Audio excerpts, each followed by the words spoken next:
I've only done one Kent Hovind video so far on this channel. That's kind of surprising. Funny story, when I woke up this morning, I opened up TikTok on my phone, and I was just scrolling, and Kent Hovind has a TikTok channel, and they were doing a live stream, and it was some guy, it wasn't Kent, but he was going over all these flat earth arguments, and I was like, no way. He thinks the earth is flat? Because the guy just kept doing all these flat earth talking points again and again and again, and I was watching it, and I was like, this is fascinating. I'll now get to react to Kent Hovind endorsing the flat earth. But it turned out what they were doing was debunking the flat earth. I had to watch for several minutes before I realized it, and they were doing a really bad job of it too.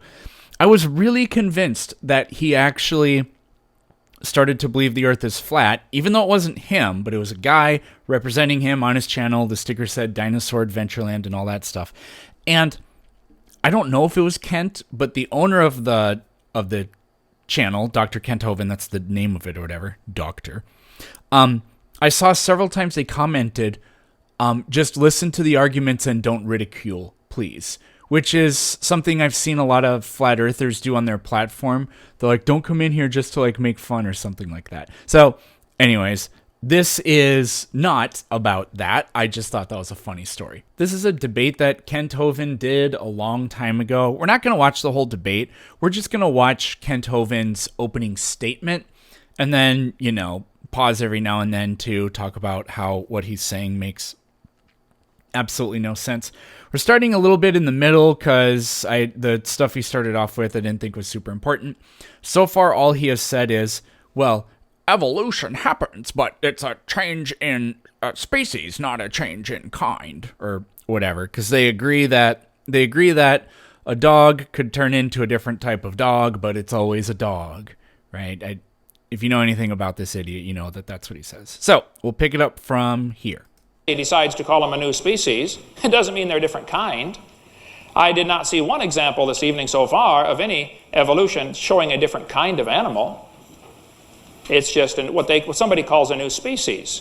So if we're going to deal with the development of species, organisms, etc., from its original to its present state, or that all species descended from earlier forms, I'll go along with that. Evolution happens. But that's not what the textbooks teach. They go That is what textbooks many steps teach. beyond this and teach the kids that all life forms came from one common ancestor. Yep, and literally all of the evidence we've ever collected is consistent with that. For example, all life on the planet shares genes. Probably all the dogs came from a common ancestor, and it was a dog. Yep, and before that, some other type of mammal. It doesn't mean the dog and the banana are related.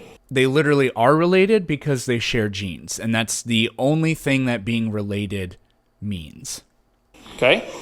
Let's define a few more here, a few more terms. Reasonable, able to reason, fair, just, wise, sensible, not excessive. To say that a dog and a wolf have a common ancestor is reasonable, it's wise, it's sensible. To say that a dog and a banana have a common ancestor is not wise and not reasonable. And so this is the argument from incredulity or ignorance. It doesn't make sense to me, therefore it's false. But like I already said, they literally are related because they literally share genes. And not sensible. Now, if you want to believe that, that's fine, but that's not science. Yes, it literally is science. So the theory of evolution made all these predictions, and every single prediction has, well, I wouldn't say every prediction has come true, but because we've had to make some guesses that were false, like Darwin's idea of heredity with these things called gemmules or something like that float in your blood. That wasn't true, but when we actually figured out how genetics worked, all it did was confirm what we know about evolution. I've said this before, but you can argue, he'll probably make design arguments, like the evidence is indicative of design, not common descent or whatever.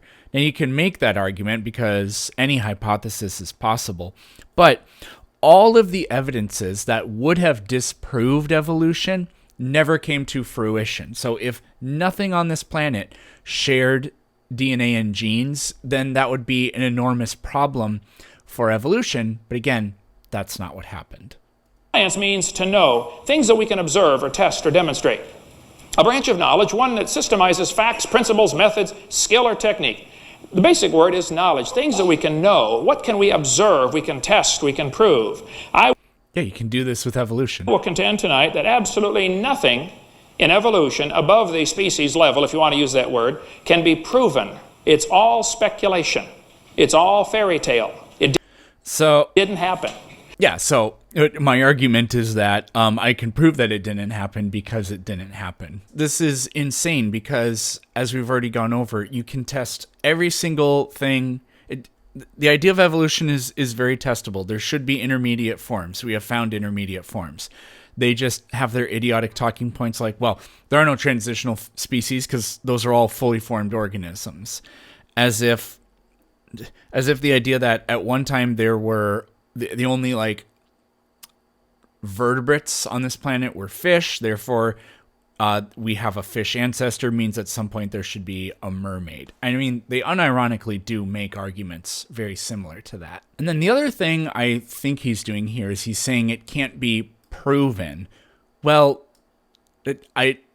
so he's going to demand an impossible standard like 100% proof or something like that. To prove something just means to find evidence that is consistent with an idea. In science, that's all that means. It's not like a mathematical proof, which can be demonstrated that this is absolutely the way it works. There's no ifs, ands, or buts about it. There are no exceptions. It's not like, well, over here it kind of works a little bit different.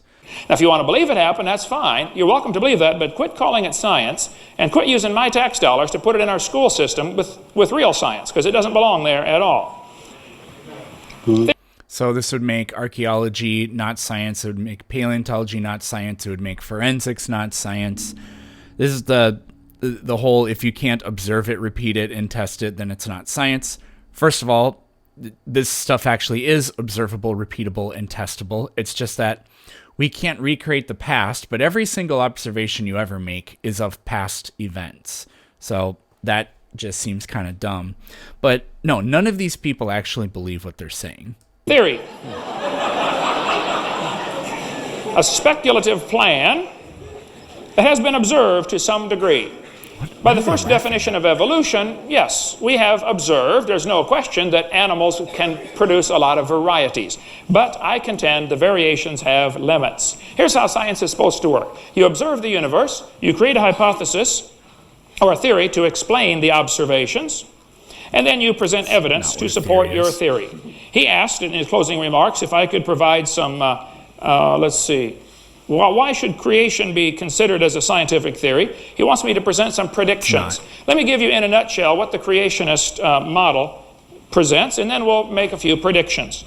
Oh, this will be cute. So yeah, this is a really good one. I mean, I've seen people do this before, but yes, science makes predictions, and like I said, all the observations and data we've collected is consistent with evolution. So those are specific predictions that came true. Creation can't do that. It's literally incapable of doing that because it's not a prediction, it's a postdiction. It's a post hoc rationalization. All it is saying, well, look, this evidence that we found could work with, our story, our mythology from this old book. Our story doesn't explain how it got there or why it is structured the way it is. Instead, we interpret the evidence to try to make it consistent with this idea. And it's always in the most ludicrous way imaginable. The longest piece of my book is I'm pretty sure is the Grand Canyon could have formed in just a few weeks, right? Which is an argument that they make. And they try to present some evidence for it, and it's just so incredibly weak. So I don't know what he's going to bring up here, but the creation view says about 6,000 years ago, there was an instantaneous... Well, we can see billions of light years, so there we go. That model has utterly and catastrophically failed. So we're done. Creation. All organisms were created together in 6 days. I would predict, based on this, that we would find billions of examples of symbiosis relationships of certain plants that require certain animals and certain animals that require certain plants. That is not a prediction. That is him just saying, here's something we already know for a fact. And this is my... Wow. I mean, he's very obviously a con artist, but he does believe the bullshit that he says. But that's insane. And these poor dumbasses watching this, they're obviously going to slurp this up and think that he actually did something there. I can't believe that. Using knowledge we already know as a prediction. That defy... Also, what about creation would say that there would be symbiotic relationships? Nothing. Nothing in particular about it says that. And, in evolution, nothing about evolution would say that there would be symbiotic relationships, but it can explain why they are able to work because of the mutual benefit and the increased odds for reproduction and all that. Explanation by slow, gradual evolutionary accumulation of mutations. I think we'll find lots of examples in nature if you just open your eyes and look for them, things that could not have evolved bit by bit. Read Darwin's Black Box by Michael Behe. You'll see the irreducible complexity exists all over the universe. No, we have not scoured the universe for irreducible complexity. That's an insane argument. And there's not a single... So there are examples of things that are irreducibly complex that have been observed to have evolved like in the lab. Off the top of my head, I cannot remember examples of these, but these have been gone over extensively in like modern day debate videos, for example. But no, the irreducible complexity thing, again, that's just an argument from ignorance. And it usually relies on just completely ignoring the fact that things could have been different in the past. Then the creationists teach that these animals will bring forth after their kind. Keep that word kind in mind, not species. The argument is not about species. The argument is about where do different kinds come from. There's no such thing as a kind. And they never even try to define it. They usually say it's analogous to what a family is taxonomically, but there's just absolutely no such thing as a kind. And I don't know if the kind is the same as our family level or genus level or where exactly it is. I'm not sure that our classification system that Carolus Linnaeus developed. So I don't even know like I said, they don't know what a kind is. So I don't even know what it is, but I know that this idea about it and what the Bible says about it is true. This is like if I wrote a book and my book said all zippity-zops are dippity-doos. And imagine I went around the whole world telling people that I know for a fact that this is true, even though I don't know what a zippity-zop or a dippity-doo is. What a dipshit. Is the same one that God intended, or that God made, I don't know. But I think it's pretty obvious to a 3-year-old that a dog and a banana are a different kind, and a dog and a wolf are the same kind. So his justification for why evolution can't be true and why his beliefs are true is because it makes sense to a 3-year-old.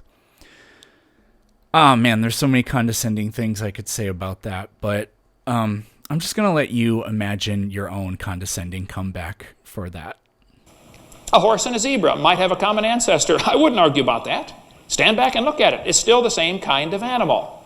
So I predict we will find... But you don't know what a kind is. This is hilarious because humans are so incredibly obviously a kind of primate, right? Every single thing about us, nothing about us at all is fundamentally different from any primates. The fact that we talk, the fact that our brains are bigger, the fact that we play guitars and so far they don't. Those are not fundamental differences. So just, again, this is what they do. They hijack scientific lingo because they know that science is convincing and they know that people tend to believe what science says because we have good reasons for it and it's all very logical. And then they just outright reject other types of science when it's not convenient for them. Just as fraudulent as you can be. ...is able to produce only after their kind, and that there will be no examples found of anything producing a fundamentally different kind of animal. Evolution says that. If all of a sudden an animal magically popped out something that is completely different than it, then that would be extraordinarily strong evidence against the theory of evolution. Theory of evolution always states that everything that gives birth or produces something that is the same thing that it was, the same species actually, that it was. So I always give the language analogy because it's absolutely irresistible. Every single person gives birth to children that speak their language, as long as the children aren't like deaf or something like that. And yet languages completely change over time. A black Gaul and a white Gaul. There was never a period in time where Proto-Germanic turned into modern English. But yet those are two completely different languages. And they're not the same kind of language. English is not a kind of German or Proto-Germanic. And you can do this with other languages like Portuguese, Spanish, French, Italian. Those are not types of Latin, right? So are the same kind of animal. And then, according to the creation model, there was a flood 4,400 years ago.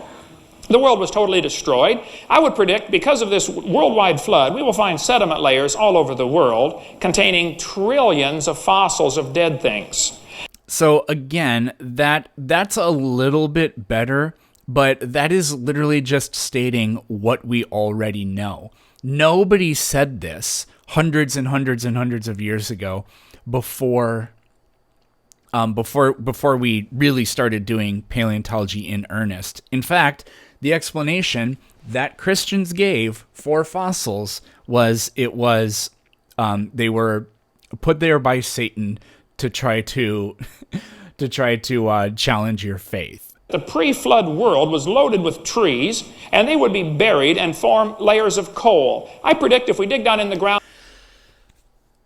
Oh, he's so... I want to slap him for saying this is so unbelievably bad. Again, not a prediction. That's just something we know for a fact today, and you're just connecting it to that.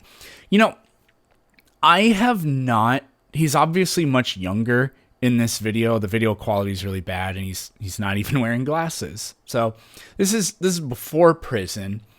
I've never heard him make these arguments in any other videos.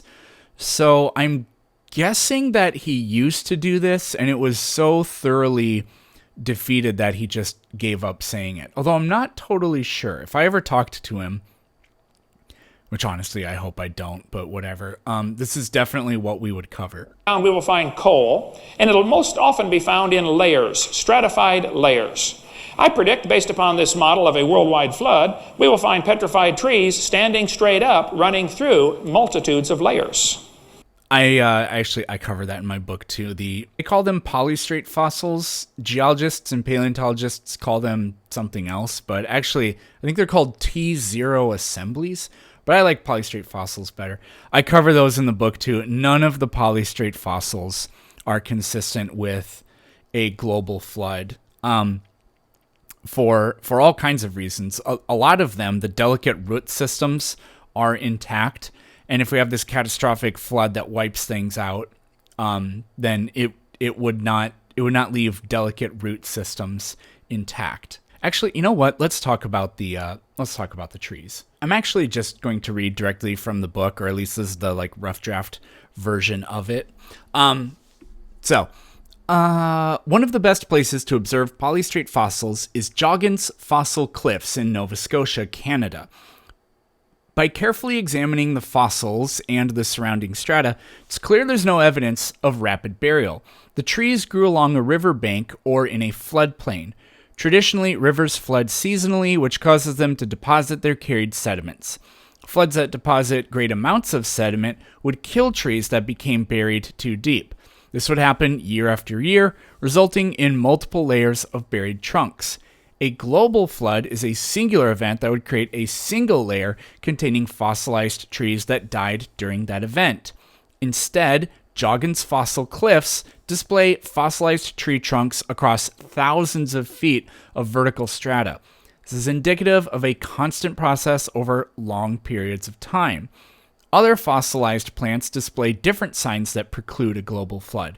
Some of the fossils clearly show evidence of regenerative growth. The plant would become partially buried and its buried segments would slowly die, but new growth above would continue. These fossils display multiple instances of this, similar to how tree rings preserve droughts or fires in old layers but continue growing.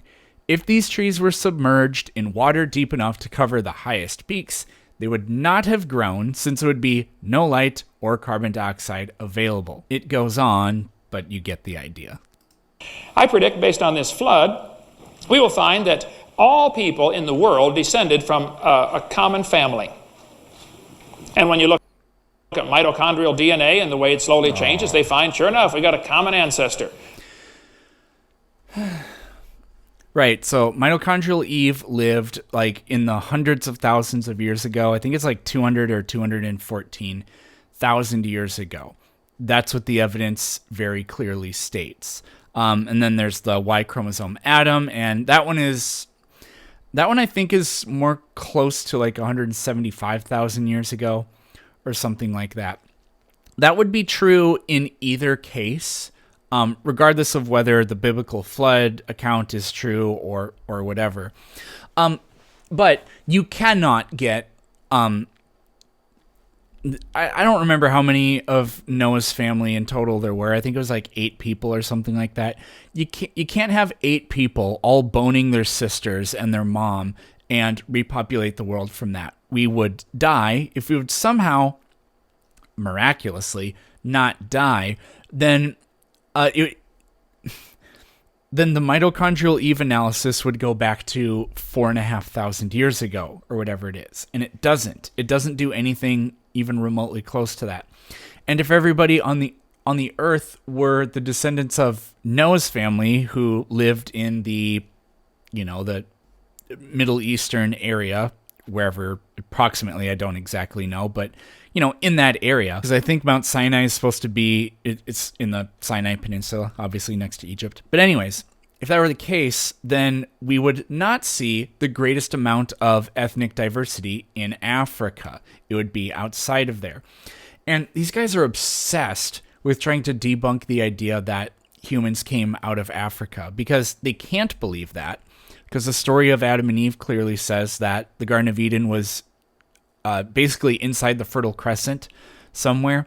So I detail this in my book too, but this guy, John Stanford, whatever it is, he's like an actual geneticist, but he tries to make all these, he tries to write all these horrible papers to try to get the population genetics to work for a young Earth model. And he says things in there like, well, we know that the conventional models don't work for this, but we can make it work if we just assume, for example, that African Americans have defective DNA repair systems. Nice, John. There's been big deals in the newspaper about that. Mitochondrial Eve. They say, oh, everybody descended from a common woman. Well, I could have told them that. I can even tell them her husband's name. Giga cringe. What does it say? Okay, let's just say it. And a couple of the kids. So with science, you're supposed to observe the universe, create a hypothesis, and present the evidence to support your theory. There's my theory. I predict we will find billions of dead things buried in sediment layers laid down by a massive worldwide flood. If a theory cannot be falsified, then it becomes a law. I don't know where he got that from. I predict we will... Laws are just things... It's not like a law can't be falsified. That's a very weird way of putting it. It's just that laws are just things that are basically always observed to have happened. They don't have any explanatory value. It's just a matter-of-fact statement. But, I mean, laws break down. A helium balloon, in a weird kind of way, counters the law of universal gravitational attraction. Right? Now, it doesn't fly off forever, and it's kept held to the earth, but in a way, there you go. And laws break down. They're not absolute. The spring law only works for springs of a certain type of size, and if you stretch them too far, it doesn't work anymore. There is no such thing as an ideal gas, but we have ideal gas laws, so whatever. You'll find erosion marks that... Thermodynamics, though, that always works. Cannot be explained by the current rivers that are flowing through, like, for instance, Grand Canyon. We will find erosion sediment layers laid down by a massive worldwide flood. Yes, so we know exactly what that type of evidence would look like, and that kind of evidence has not been found anywhere. Evidence of floods, yes, absolutely, because not even an idiot would think that floods never happened, and we couldn't find evidence of them. But a global flood, that's pretty easy to figure out what the evidence would be, and it's absolutely never been found. So I don't know if he's going to talk about the Grand Canyon, but, for example, again, write about this a bunch in the book. The layers of the Grand Canyon cannot possibly work with a global flood because the layers in the Grand Canyon are not sorted out by density. A global flood, it took, I don't remember exactly, 150 days, I think, for the waters to rise all the way up. But with all that erosion and whatever taking place, you would get highly sorted sediments. We don't have that. You have alternating layers of sandstone and limestone in the Grand Canyon. The limestone layers are made of extremely fine sediments. The sandstone layers are made of coarse sediments because sand is much coarser. You cannot have limestone and then sandstone and then limestone again. That cannot happen. It's just literally impossible. And the other thing, like with the fossil record just does not work at all with any of this. If a global flood happened, there are huge numbers of reasons why it doesn't work, but I'll give you like one of the simpler ones. The deepest and oldest layers of the fossil record are only of marine organisms and very simple marine organisms.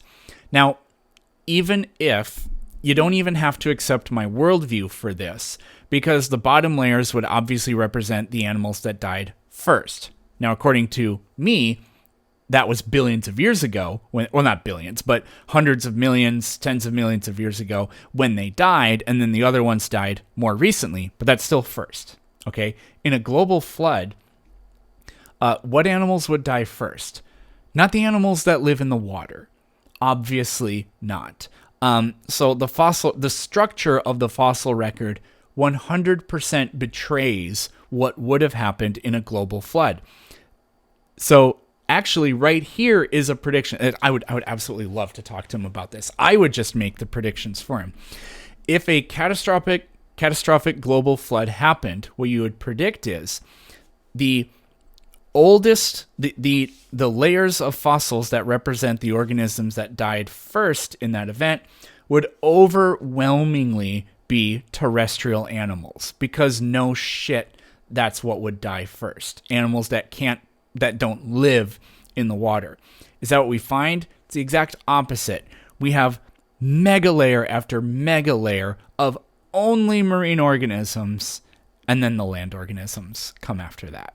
So I predict we will find erosion marks that cannot be explained by the current rivers that are flowing through, like, for instance, Grand Canyon.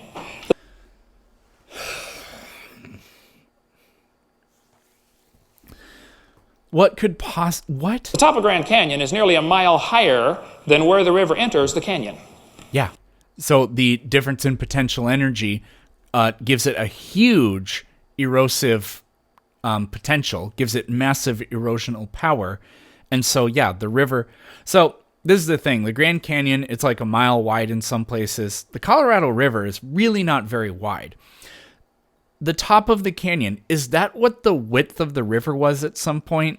No, absolutely not. Here, let me show you. So we see the river in the middle, and the river is not very wide. I don't even know. I mean, I could guess with the, it looks like, yeah, it's about 100 feet wide is all. But then the canyon is like thousands and thousands of feet wide. So how's that possible? Well, the river saws into the hard sandstone and limestone and all that stuff.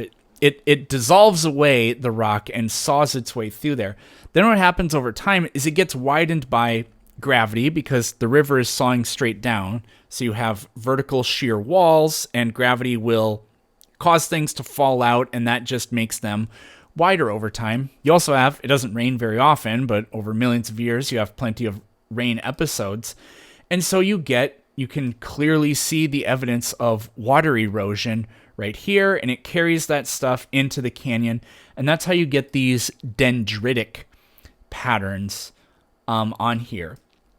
I think it does freeze in the Grand Canyon sometimes, like in the top layers. So this phenomenon called ice wedging, you get water inside of cracks, it expands when it freezes, and that sort of acts like a crowbar, basically to loosen things.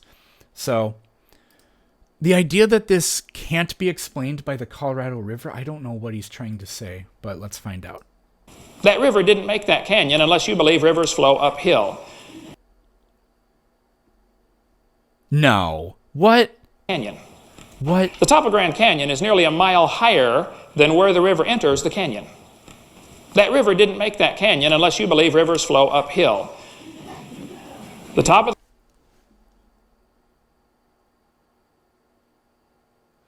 Normally I can figure out what he's trying to say and tell you why he's an idiot. I can't even do that in this case. Somebody in the comments try to...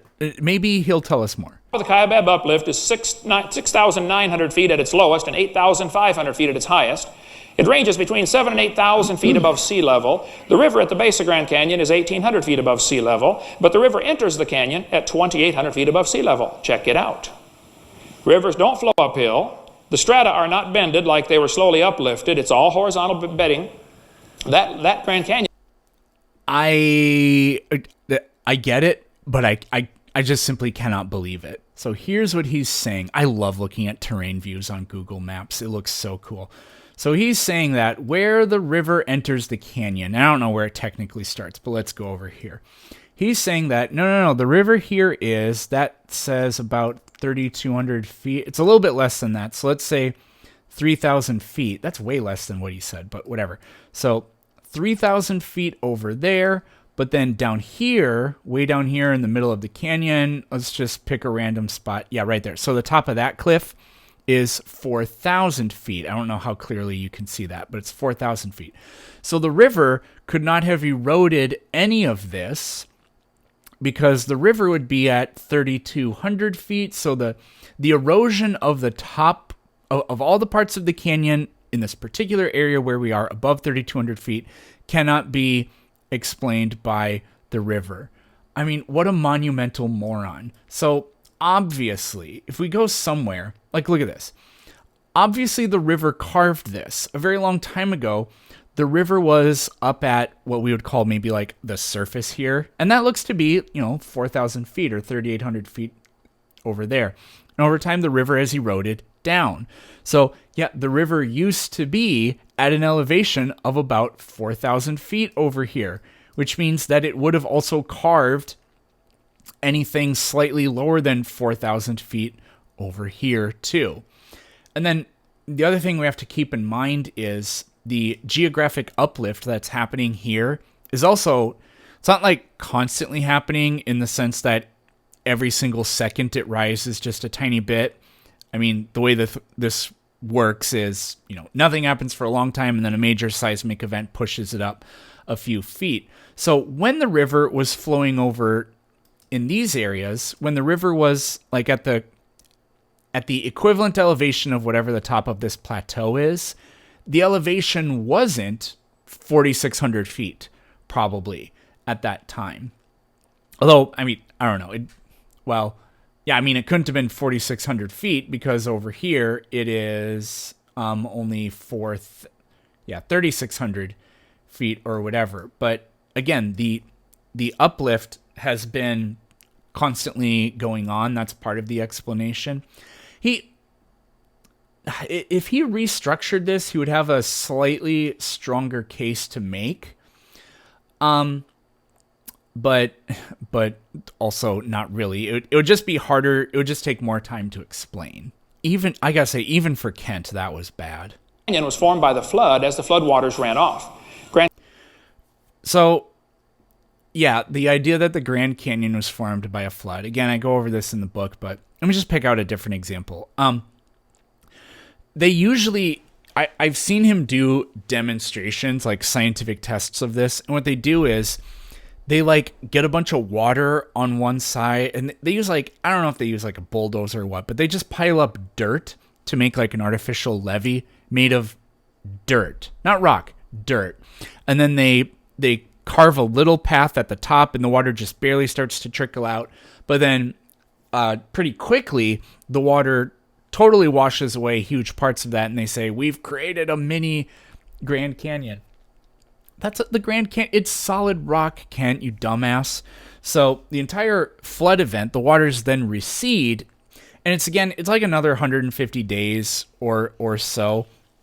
So could a canyon like this have formed in that amount of time? Well, let's pick a place like Niagara Falls or the Grand Canyon of the Yellowstone.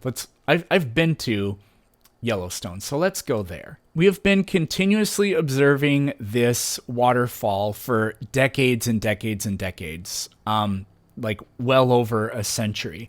Now, the water coming off of this has like some of the greatest erosional power it can have. It's dropping right off the edge of the cliff, right? So if a Grand Canyon can form, now obviously like the waters from the Grand Canyon or from the flood, there were more of those waters, but even though this is scaled down, it really doesn't matter, because if those floodwaters can form an entire Grand Canyon in just a couple of weeks, then over a period of over 100 years, this waterfall should have receded a tremendous distance, like literally miles. Has it? No. Has it even receded a few feet? No. If floodwaters can do that, then there is a prediction we can make. And it's not hypothetical. We can go look at these places. We have analogs for this. And none of them ever support anything they are trying to say. Grand Canyon is a breached dam across the Kaibab uplift. There's no possible way that river made that canyon. Go to the north side of Mount St. Helens, where I was a few months ago, and you'll see the little bitty Toutle River, about 15 feet wide, flows through this massive canyon that's 1,000 feet wide. The canyon was made in 15 minutes. After Mount St. Helens erupted and blew all the mud down into the valley, dammed up the little creek, 5 days later, the river backed up far enough it got over the top of the dam. Washed out a miniature Grand Canyon in 15 minutes. I've never heard about this. Let's look it up.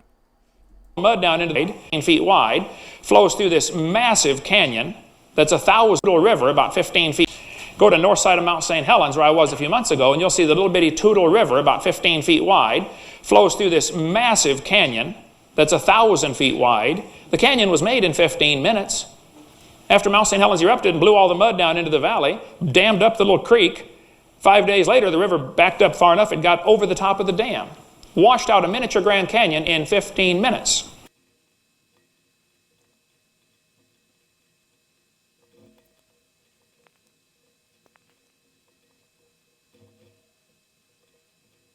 This is the canyon after the eruption. So, yeah, no, this canyon was not carved by mud flow from the eruption. That would be like imagining usually valleys like this are either caused by the meandering river. It changes its side-by-side profile, and that widens the erosion, and it happens slowly. Or they can be glacial valleys. And I don't know if this is a glacial valley or not. I mean, it kind of looks like one. But this canyon was not formed by that. I mean, this is shortly after the eruption. If this canyon was formed by that, then you wouldn't have these giant peaks on the bottom. If it could form the canyon, it would bulldoze and level anything on the bottom, and that just obviously didn't happen. I'm trying to look at it here on satellite imagery, and there's really nothing here. I mean, this has always been here. Well, not always, but like it was there before the eruption. It looks different after the eruption. There probably is a huge amount of sediment that, if anything, clogged and elevated the canyon. It didn't carve it. And at the bottom is a little bitty creek called the Toutle River. And I guarantee some brilliant professor someday is going to bring his kids down there and say, kids, you see this little bitty river? It made this big canyon. Took millions of years. No, teacher, this took a few minutes. A few minutes of a massive worldwide flood. The evolution view says... No, it was the eruption, Kent, right? We all came from a rock as the earth cooled down 4.6 billion years ago and hardened into a rocky crust. And Nobody's ever said we come from that. All life forms come from a common ancestor. I think that has Yeah, we know that for a fact. been proven wrong numerous times. No, every single time we've ever looked at genetics, it has confirmed that idea. We see no evidence of that whatsoever. We only see evidence of that. The Bible warned us about science that is falsely so called. I'm convinced this evolution theory is... Wait, what? Keep this. What? It doesn't say science. Oh, Timothy, keep that which is committed to thy trust, avoiding profane and vain babblings and oppositions of science falsely so called, which some... What on earth? Okay, let's look up what the verse actually... What it really says is, Timothy, guard what has been entrusted to your care, turn away from godless chatter and the opposing ideas of what is falsely called knowledge, which some have professed and in so doing have departed from the faith. Yeah, so this is the really disturbing, like, brainwashy part of religion that I really hate. You must believe what we believe for no other reason than you need to believe it, because that's what faith is, believing in something for no reason other than you want to. And any evidence which says, well, what you believe is false means that the evidence is false. I cannot believe that people actually live their lives like that. I don't know if this is true, but there's this story that there was this Muslim priest or scholar or something, I don't know. And he said that the manipulation of numbers is the devil's work or something like that. And that idea really aided in the collapse of the Islamic Golden Age. Again, somebody that knows something about that, let me know. But that is exactly the kind of thing that would just put somebody back into the Stone Age. And if Kent has his way, that's where we're going. Is a great exaggeration from the facts. The facts are we see animals produce variations. Darwin noticed a lot of varieties of finches, 14, varieties of pigeons. But then he extrapolated that way beyond the facts, and it became a religious worldview that destroys Christians' faith in the Bible. Well, yeah, it should. So, yeah, science tells us that you shouldn't... How do I want to say this? I say this in the book. The best reason you could ever have to believe in something is because the science consistently demonstrates it to be true. The worst reason you could ever have, so we can flip that, to believe that something is false is because the science consistently says that it is true. And it keeps non-Christians from even examining the claims of Christianity. And I think this evolution theory is not only dumb, it's dangerous. Says the idiot who has been to jail, who beats up his ex-wives, and who allowed a convicted child molester to be in his Dinosaur Adventureland theme park and made an 11-year-old boy sleep with him at the park. And when Kent was asked for comment on that, he said, that's between the man and the boy. Most kids that go from Christian homes to secular schools will lose their faith by the end of their first year of college. 10 minutes for rebuttal is okay. Up, so you can be able... Okay, well, you know what? That's a perfectly fine place to end that. So, yeah, Ken Hovind's attempt to make... I haven't watched this whole thing. I'd be interesting to see how the guy does against him. But, yeah, there we go. Maybe we'll do more on this later. See ya.